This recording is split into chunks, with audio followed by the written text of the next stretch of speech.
Next என்ன பார்க்க போகிறோன்னா drug acting on blood and blood forming organs. இதில் வந்து கோயகுலன்ஸ் அண்ட் ஆன்டி கோயகுலன்ஸ் பார்க்க போகிறோம். ஃபஸ்ட்டு ஹோமியோஸ்டாட்டிக் ஏஜென்ட்ஸ் என்னென்னு தெரிஞ்சுக்கலாம். ஹோமியோஸ்டாட்டிசிஸ் அப்படின்னா மெயின்டைனிங் ஆஃப் இன்டர்னல் என்விரான்மெண்ட்டை மெயின்டைன் பண்ணுறது ஹோமியோஸ்டாட்டிஸ்ன்னு சொல்கிறோம். இந்த ஹோமியோஸ்டாட்டிஸ் வந்து 2 types ஆஃப் ஏஜென்ட்ஸ் வந்து கிளாஸிஃபை பண்ணுறாங்க. ஒன்று வந்து local agents and systemic agents.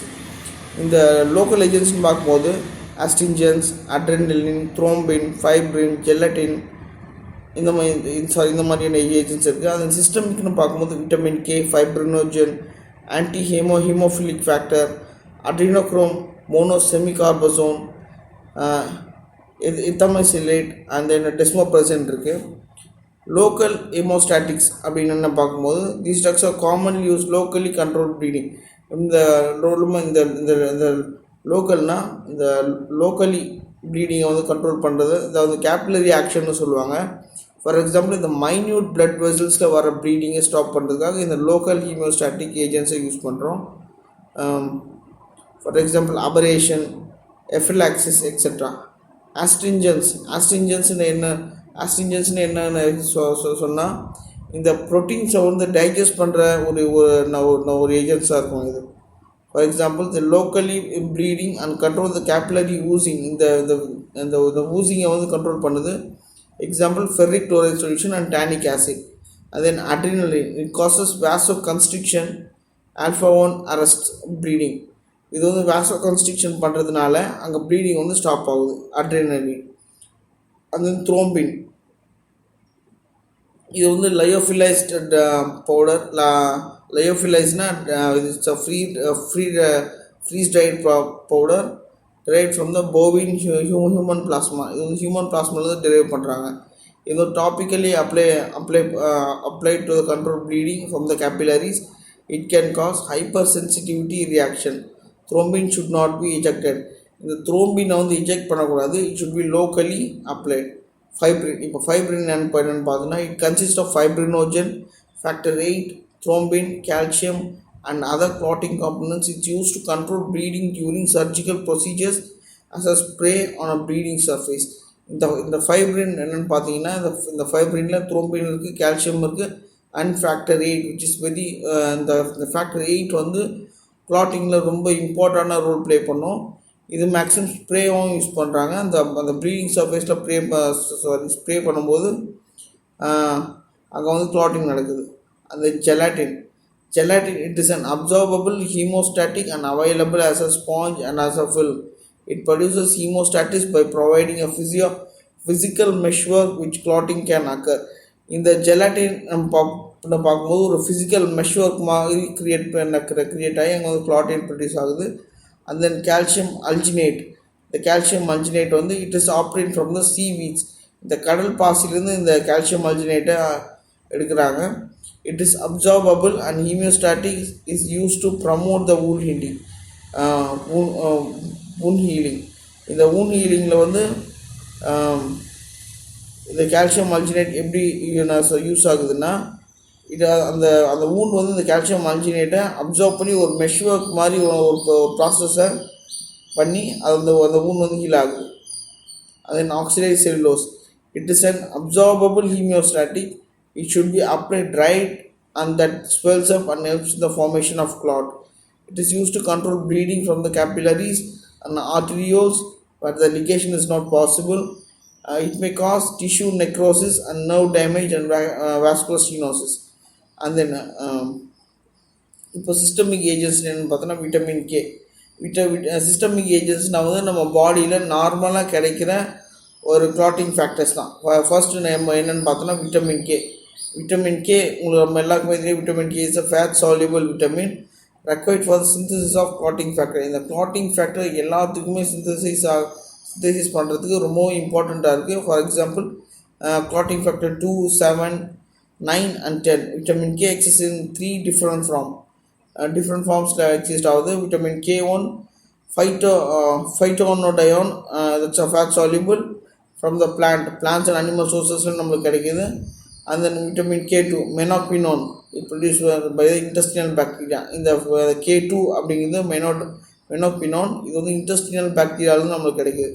K3 மெனோடயோன் வந்து இட்ஸ் ஃபேட் சால்யூபிள், அண்ட் இது எப்படி கிடைக்குமா, it's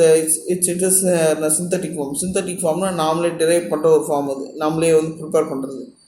All three forms of vitamin K1, K2, K3 are naphthoquinone derivatives. நம்ம கிளாசிஃபிகேஷன் நம்ம டீட்டெயிலாக படிக்கும் போது naphthoquinone derivatives ஒரு காமனான ஒரு சப்டைப்பில் பார்ப்போம். டயட்ரி சோர்ஸ், சிஸ்டமேட்டிக் ஏஜென்ட்ஸ் எல்லாமே நம்மளுக்கு டயட்ரி சோர்ஸில் கிடைக்கும். விட்டமின் கே வந்து எதில் அதிகமாக இருக்குன்னா ஸ்பினாச்சில், கேபேஜில், cauliflower, tomatoes. It is also present in the butter, meat, milk, liver and pears. இதோட ஆவரேஜ் இன்டேக் இவ்வளோ பார்த்தோன்னா 70 to 140 mcg per day. And then pharmacokinetic, நான் ஏற்கனவே சொன்ன மாதிரி கைனட்டிக்னா what a drug does to your body, ஒரு ட்ரக்கு நம்ம உடம்புக்கு என்ன பண்ணுது நம்ம படிக்கிறது தான் pharmacokinetic. அப்படி பார்க்கும்போது vitamin K1 மெனோடயோன் requires a presence of bile for their absorption. இந்த மெனோடயோன் வந்து அப்சர்வ் ஆகிறதுக்கு அந்த பைல் வந்து யூஸ் ஆகுது. Bile for the absorption. Vitamin K is transported along with the low density lipoprotein and stored mainly in liver. It undergoes glucuronide conjugation. Metabolites are excreted in bile and urine. இது வந்து யூரினில் வந்து யூரினையும் பைல்லையும் வந்து excrete ஆகிடுது. இதோட action என்னன்னு பார்த்தோன்னா, vitamin K acts as a cofactor for the alpha carboxylation and glutamic acid residues and the clotting factors. The factors like 2, 4 and 10. Osteocalcin இது வந்து அந்த போன் ஃபார்மேஷனுக்கு ரொம்ப யூஸ்ஃபுல்லாக இருக்குது, அந்த போன் டெவலப்மெண்ட்டுக்கும் யூஸ்ஃபுல்லாக இருக்குது. டெஃபிஷியன்சின்னு பார்த்தோன்னா விட்டமின் கேவோட deficiency occurs due to inadequate absorption and lack of loss of vitamins. இந்த விட்டமின் கேவோட டிஃபிஷியன்சினால என்ன மாதிரியான ப்ராப்ளம் வரும், க்ரானிக் டயேரியா, க்ரானிக் டயேரியா. நம்ம ஒரு ப்ராட் ஸ்பெக்ட்ரம் ஆன்டிபயோட்டிக்கை கொடுக்கறதுனால இதை வந்து சப்ரஸ் பண்ணலாம். Vitamin K deficiency there is an increase tendency to the bleed, epistaxis, haematuria, gastrointestinal bleeding and post operative bleeding. இதோட ப்ரிப்பரேஷன்ஸ் என்ன, இந்த விட்டமின் கேவோட ப்ரிப்பரேஷன், அதாவது அதோட டெரிவேட்டிவ்ஸ் என்னென்னு பார்க்கும்போது phytonadione. It is available for the oral, subcutaneous, intramuscular, intravenous and IV administrations. And then menodione sodium diphosphate, vitamin K3. நம்ம முன்ன பார்த்தது வந்து K1, இது வந்து K3. It is a water soluble preparation. It is available in the IV, IM and oral administration. Menodione is a water soluble salts, have low efficacy and are toxic, and hence they are not commonly used. The vitamin K3 வந்து மோஸ்ட்டாக காமனாக use பண்ணுறதுல because of their toxic property and low efficacy. Their uses என்னன்னு பார்த்தீங்கன்னா, for the prevention and treatment of bleeding associated with vitamin K deficiency. Vitamin K டிஃபிஷியன்சினால bleeding ஏற்படுதுன்னா அப்போ வந்து இந்த சிந்தட்டிக் ஃபார்ம்ஸ் வந்து யூஸ் பண்ணுறாங்க. In obstructive jaundice with the hemorrhagic symptoms இதை யூஸ் பண்ணுறாங்க. And then synthesis of vitamin K is not developed. இந்த விட்டமின் கே நார்மலாக டெவலப் ஆகாமல் இருந்தால் அந்த மாதிரி ஒரு கண்டிஷனில் யூஸ் பண்ணுறாங்க. To control bleeding due to the oral anticoagulant therapy. அதாவது இப்போ இது வந்து ஓரலாக கூட எடுத்துக்கிறாங்க.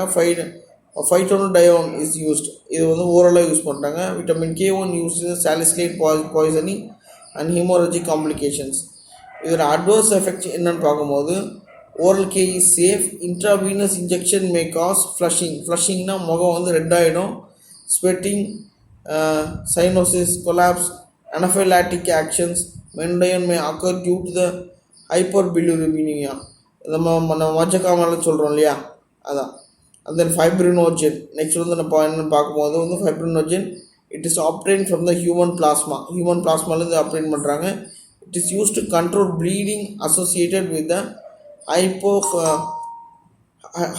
hypofibrinogenesia and then infuse intravenously. இதை வந்து இன்ட்ராவீனஸில் கொடுக்குறாங்க. அந்த நெக்ஸ்ட் பார்த்தீங்கன்னா anti haemophilic factor. It contains coagulation factor 8 and von Willebrand factor. இது வந்து நம்ம அந்த ஃபேக்டர்ஸை டீட்டெயிலாக படிக்கும்போது நம்மளுக்கு என்னன்னு தெரியும். And then adrenochrome, it is available for the oral and parenteral administration. It is control capillary oozing and tooth extraction epitaxis. இது இந்த adrenochrome வந்து tooth extraction யூஸ் பண்ணுறாங்க. அந்த ஹெமட்டோரியா கண்டிஷன்லையும் யூஸ் பண்ணுறாங்க. அந்த டெஸ்மோப்ரெசின் என்னென்னு பார்த்தோம்னா it's an analogue of vasopressin. Vasopressin எல்லாருக்குமே தெரியும். It's an anti diabetic hormone. இதை வந்து நம்ம அந்த டெலிவரி கேசஸில் பார்க்கலாம் வாசோப்ரெசின் யூஸ் பண்ணுறது. It is use to control mild moderate bleeding in haemophilia A and von Willebrand disease. It is intravenously slowly infused. இப்போ வந்து anticoagulants பார்க்கலாம். Anticoagulants are the drugs that reduce the coagulability of the blood. The classification என்னன்னு பார்க்கும்போது it is used in the in vitro, in vivo two types இருக்குது. in vitroன்னா நம்ம பாடிக்குள்ளே செலுத்தக்கூடியது எல்லாமே in vitro. For example இது என்னோட கிளாஸிஃபிகேஷன் என்னென்னு பார்த்தீங்கன்னா heparin, sodium citrate, sodium oxide, sodium mediate use as an anticoagulant. இந்த லெபார்ட்டரி பர்பஸ்க்கு யூஸ் பண்ணுறோம். சோடியம் சிட்ரேட் வந்து இந்த பிளட் பேங்க்ஸ்க்கு இந்த பிளட் ஸ்டோர் பண்ணி யூஸ் பண்ணுறோம். ஏன்னா அது கோயாகுலேட் ஆகக்கூடாதுன்றதுக்காக ஒரு சர்டன் அமௌண்ட்டில் வந்து அந்த பிளட் பேங்க்ஸில் நம்ம இந்த சோடியம் சிட்ரேட் வந்து யூஸ் பண்ணுறோம். இன் வைவோவில் என்ன யூஸ் பண்ணுறோன்னா பேரண்டல்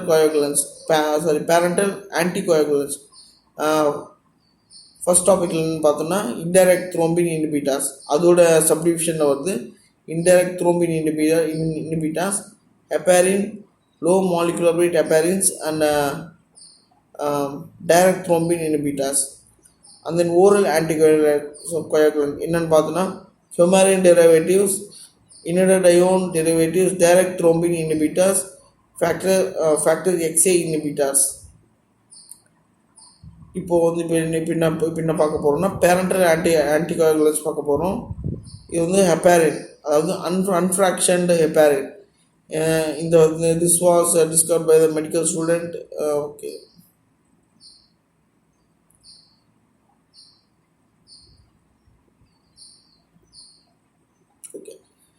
இப்போ வந்து இதோட மெக்கானிசம் அதாவது ஹெப்பாரினோட மெக்கானிசம் என்னன்னு பார்த்தோம்னா heparin binds and forms a complex with the plasma antithrombin 3 and activating it.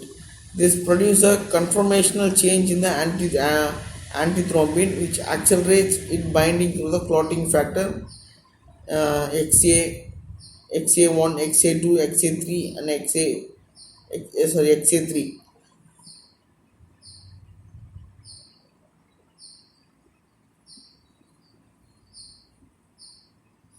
இது வந்து அந்த ப்ளீடிங் டைமை இன்க்ரீஸ் பண்ண இந்த ஹெப்பாரின் யூஸ் ஆகுது. இந்த ஹெப்பாரின் வந்து லிப்போப்ரோட்டீன்ஸாக வந்து ரிலீஸ் ஆகி அந்த ட்ரைக்ளிசரைடாக வந்து ஹைட்ரோலைஸ் ஆகி ரிசல்ட்டிங் இந்த கிளியரிங் லிப்பமிக் பிளாஸ்மா. ஃபார்மகோகைனெட்டிக் வந்து இது வந்து ஓரலாக வந்து அப்சர்வ் ஆகாது. Because of its negative charge and high molecular size. எப்பவுமே மாலிகுலர் சைஸ் கம்மியாக இருக்கும்போது தான் நம்மளோட ஸ்டொமக்கில் வந்து அப்சர்வ் ஆகும். சைஸ் பெருசாக இருக்கும்போது சைஸ் பெருசுனா அந்த மாலிகுலர் சைஸ் பெருசாக இருக்கும்போது நம்மளோட ஸ்டொமக்கில் அப்சர்வ் ஆகாது. Therefore it must be given parenterally. ஒன்று இன்ட்ராவீனஸாகவும் சப்கியூட்டேனியஸாக மட்டும் தான் கொடுக்குறாங்க. Heparin is highly protein bound. ஏன்னா ப்ரோட்டீன் ரொம்ப ஹையான ப்ரோட்டீன் பவுண்டாக இருக்கிறதுனால நம்மளோட ஸ்டொமக்கில் ஈஸியாக அப்சர்வ் ஆகாது. So it's okay. அதனால் இது வந்து ரொம்ப ஹை மாலிகுலர் சைஸில் இருக்கிறனால இது வந்து பிளட் பிரெயின் பேரியரை வந்து க்ராஸ் பண்ணாது அண்ட் ஈவன் பிளாசென்டல் பேரியரும் க்ராஸ் பண்ணாது. It is safe during pregnancy. இது வந்து இன்ஆக்டிவேட்டட் ஃபார்மில் தான் இருக்கும். யூரினில் எக்ஸ்க்ரீட் ஆகிடும். இதோட மோட் ஆஃப் அட்மினிஸ்ட்ரேஷன் என்னென்னு பார்த்தோன்னா ஹெப்பாரின் வந்து usually administrate by the IV infusion and subcutaneous root.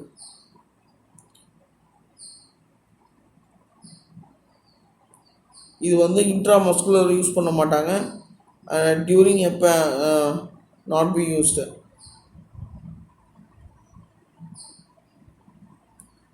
இதோட அட்வர்ஸ் எஃபெக்ட்னு பார்த்தோன்னா bleeding. The main side effect is bleeding.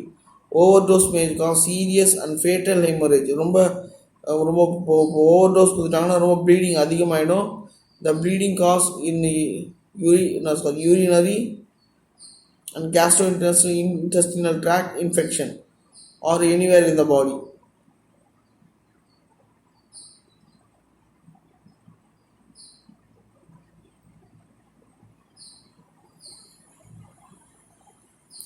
And next என்ன ஒரு டிஸ்அட்வான்டேஜஸ் பார்த்தீங்கன்னா osteoporosis.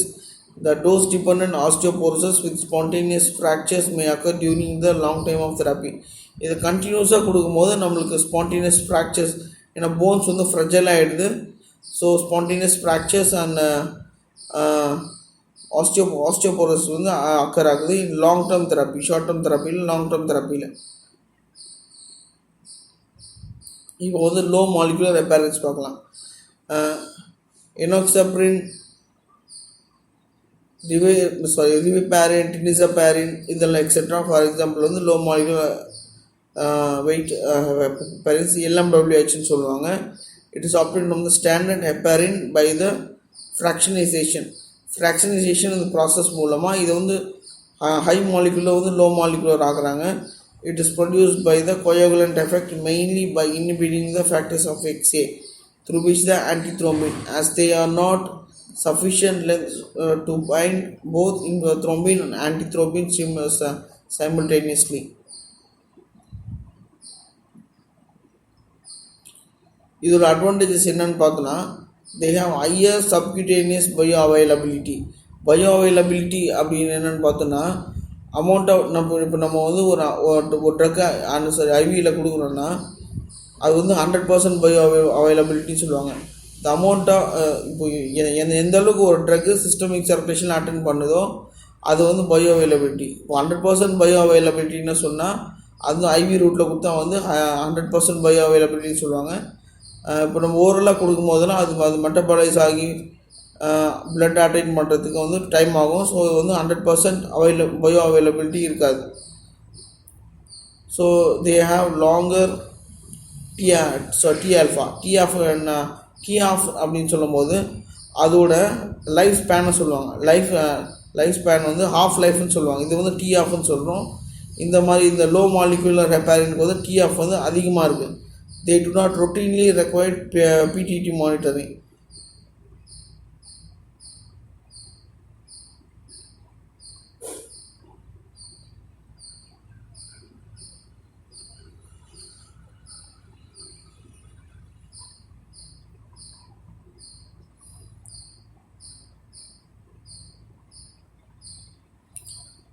ஒரு முக்கியமான ஆன்டிகோயாகுலண்ட் நம்ம ஆன்டிகோயாகுலண்ட்னு பார்க்கும்போது வார்ஃபரின் என்ன பண்ணுதுன்னா, வார்ஃபரின் வந்து இந்த எபாக்சி ரிடாக்டேஸ் அப்படிங்கிற ஒரு என்சைம் மூலமாக நம்மளுக்கு விட்டமின் K வந்து ஆக்டிவேட் பண்ணுது. விட்டமின் K ஆக்டிவேட் ஆகி கார்பாக்சிலேஸ் அப்படிங்கிற ஒரு என்சைம் மூலமாக இந்த ஃபேக்டர்ஸ் 2, 4, 7, 2, 7, 10 வித் வந்து ஆக்டிவேட் பண்ணுது. இது மூலமாக டிகார்பாக்சி ஃபேக்டர்ஸ் லைக் 2, 7, 9 and 10 ஆர் நான் ஃபங்க்ஷனல்.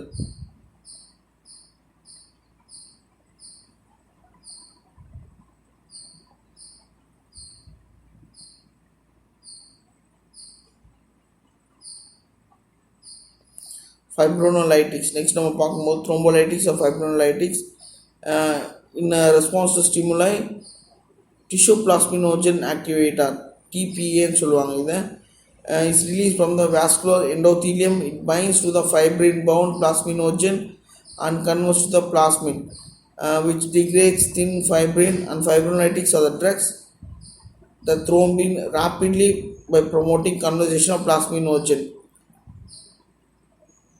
இது வந்து ஃபைப்ரோலைட்டிக்ஸ். அதோட யூசஸ்ன்னு பார்த்தீங்கன்னா அக்யூட் மயோகார்டியல் இன்ஃப்ராக்ஷன் யூஸ் பண்ணுறாங்க. தென் கொரோனரி ஆர்டரி டிசீஸ் இந்த மாதிரி நிறைய டிசீஸில் யூஸ் பண்ணுறாங்க.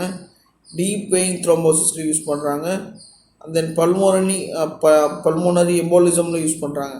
இது கான்ட்ரா இண்டிகேஷன் என்னன்னு பார்த்தீங்கன்னா, they include recent trauma, recent surgery, recent abortion, recent stroke and severe hypertension, severe diabetes, severe liver damage, peptic ulcer and bleeding டிசார்டர்ஸில் யூஸ் பண்ணுறாங்க.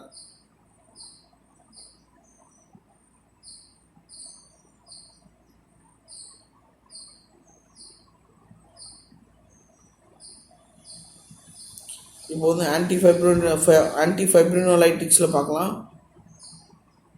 இந்த ஆன்டிஃபைப்ரினோலைட்டிக்ஸ் அப்படின்னு என்ன பண்ணுதுன்னா, conversion of plasminogen to plasmin and inhibits the fibrinolytic activity. இது வந்து plasminogen வந்து பிளாஸ்மினை convert ஆகுது வந்து இன்ஹிபிட் பண்ணுது. ஃபார் எக்ஸாம்பிள் ஒரு ட்ரக் என்னென்னா ட்ரெனக்சிமிக் ஆசிட். இது இது இந்த ட்ரக் எப்படின்னா, it is available for oral, IV and topical administration. It is more potent than ESA.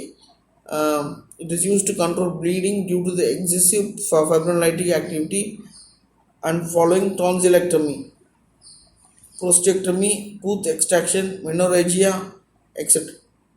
Its side effect are nausea, vomiting, and diarrhea.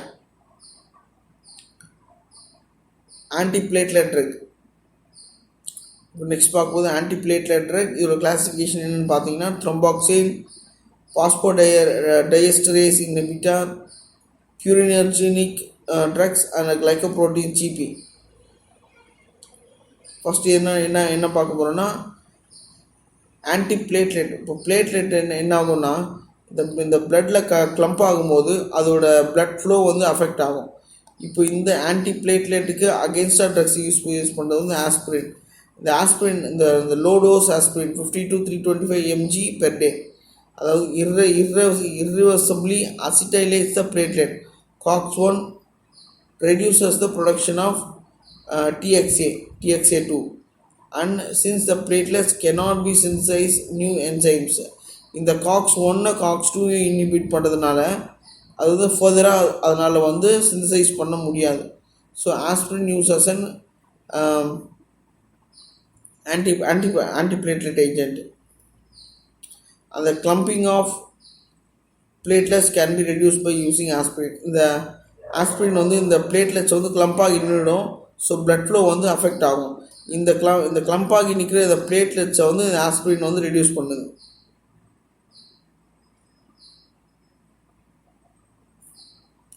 Uses of antiplatelets. இப்போ இந்த ஆன்டிபிளேட்லெட்ஸோட uses என்னென்னு பார்த்தீங்கன்னா, acute coronary syndrome, and then patients with non-elevation myocardial infarction and then elevated myocardial infarction. Coronary artery disease use ஆகுது. Prostatic heart valve transplantation use ஆகுது. and then a transient ischemic attack use ஆகுது.